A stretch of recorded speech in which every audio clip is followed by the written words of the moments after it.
times create weak people. Weak people create bad times. Bad times create strong people. Strong people create good times. My whole thing is leaders anticipate, losers react. If you can anticipate what's coming, you can really take advantage. If you wait till it hits you, you're in trouble. The biggest problem people have is they think they're not supposed to have any. Problems are the fuel for growth. It's like if you don't have any problems, you're either a liar or you might call them challenges. It feels better. I understand that. Anybody who doesn't have problems is either totally asleep at the wheel or they don't have much of any kind of a life. But then there's fulfillment. And fulfillment is living what you're made for. Is it a lack of confidence? No, it's a lack of mission. I like winning. I like being the best at what I do. So I'm not going to settle for less than that. Why would I? Michael Jordan making 1,000 shots before you take a break. So you look at Jordan or you look at, LeBron or you look at anybody who's the best in the world at what they do and you go, aren't they lucky? But if you actually study them, you'll see they're doing things, they're practicing in private things that make them certain in public and they get rewarded for what they do in public. Yeah. And you got to do the same. When you just know you're going to mess up, it's not going to be perfect. You're going to forget that line that you really wanted to say, but just put all the energy on the audience. Everything starts to change. If you stay ready, you don't have to get ready. It's a shift in your identity. Every single day, 6 days a week. What matters? A few subjects, your body, because your energy matters. That energy is low. Everything I just said is worthless to you. Because when you're low energy, you don't use your full intelligence or ability. You need emotion. If you don't know how to master your emotions start wars. Emotion creates peace. Emotion gets you children. Emotion is what can make that business work or fail. And most people don't know how to direct their own emotions. Let me be conscious about feeding my brain things that are going to give me not only inspiration, but insight and skill and tools. 68% of the Fortune 1000 were started in either a recession or a depression. Well, the first skill you got to master to be great is the ability to recognize patterns. When humanity recognized the pattern of the seasons, the whole world changed. Because we went from hunter-gatherers trying to survive from place to place where we're exposed to everything, to wait a second, if we plant in the springtime, we protect in the summer, we reap in the fall, and then we hang on to some of that so we can live through the winter. That created communities for the first time, and then eventually cities and states and countries. So that changed the world. What will change a person's life is when you realize there's also a set of seasons in your own life.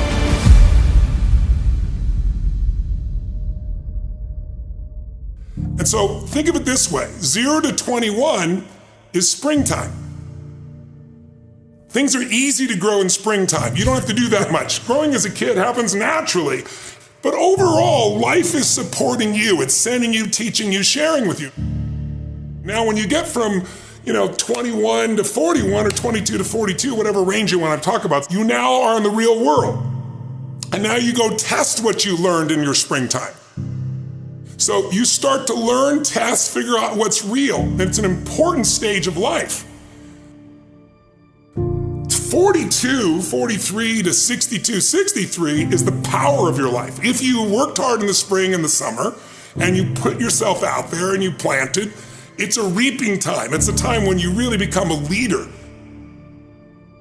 And then if you're lucky, you go from 63 to 83 and maybe 83 to 103, and you have an extended final season of your life where you get to be the mentor, you get to share.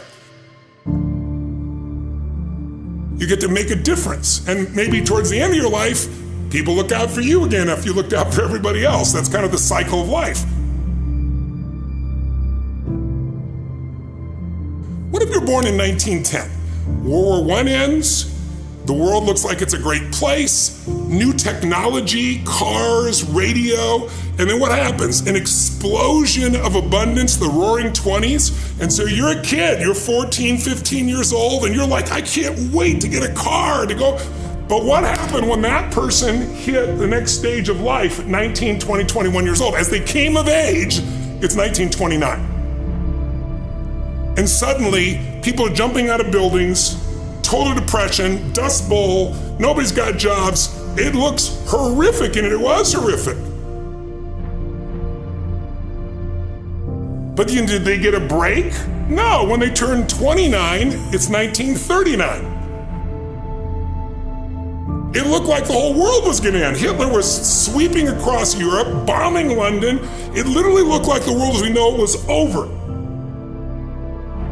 This is what gives me great optimism for everyone watching here.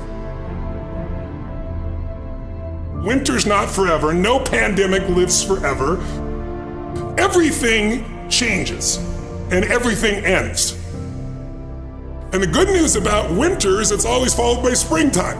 What follows the night? The daytime. What a cool way to set it up if you were God or the universe. The first thing I do every single morning is I go in freezing cold water. And when you jump in, it never feels good to go in, but getting out, you feel incredible.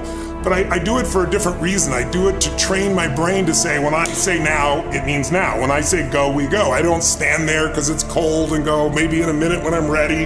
But I always do it because I've trained my brain. This is how we work. And if you train your brain to do that every single day, then it'll do it on the more difficult and important things in life. But the essence of it is, I change my body radically, and I do 3 things to make sure that my brain is primed. And what I mean by primed is, most people think their thoughts are their thoughts, Lewis, and you and I know better. Most people just don't understand that you are being primed all the time, and unless you prime yourself, you're gonna be primed by the environment. So I wanna take control of my brain, so I do 3 quick things. 1, I take 3 minutes of those 10 minutes, after I've changed my body, and I focus on 3 different events in my life that I'm grateful for. I usually pick 2 big ones and 1 small one. It could be as simple as a smile on my daughter's face, and it changes your biochemistry. Then real fast, I do this 3-minute process that's kind of like a blessing, and then 3 minutes, the last 3 minutes are called 3 to Thrive, where I focus on 3 things I want to accomplish, but instead of thinking I want to accomplish, I see, feel, and experience it as done. I feel grateful, I celebrate it, and it trains your brain. So in 10 minutes, I'm done. 3rd thing that I'll do, I immediately send a message or a text or an audio message to somebody as a sincere compliment. And I don't go, dude, great job, or wow, you're cool. I say, hey, listen, I saw you on Tuesday with those kids, and I saw you take that extra 20 minutes no one else did. And I just want you to know, I saw that, I thought that was incredible. So I'm always very specific so they know it's not just some positive thinking bullshit call, it's sincerely doing it. It makes me constantly look for the good in the people I work with. 4th thing I do is whatever I don't want to do, the most challenging part of the day. What's a story we all love? It's the comeback story. It's the comeback, it's the Rocky, it's that music where all of a sudden you step back up and you take control and rock. Good times create weak people. Weak people create bad times. Bad times create strong people. Strong people create good times.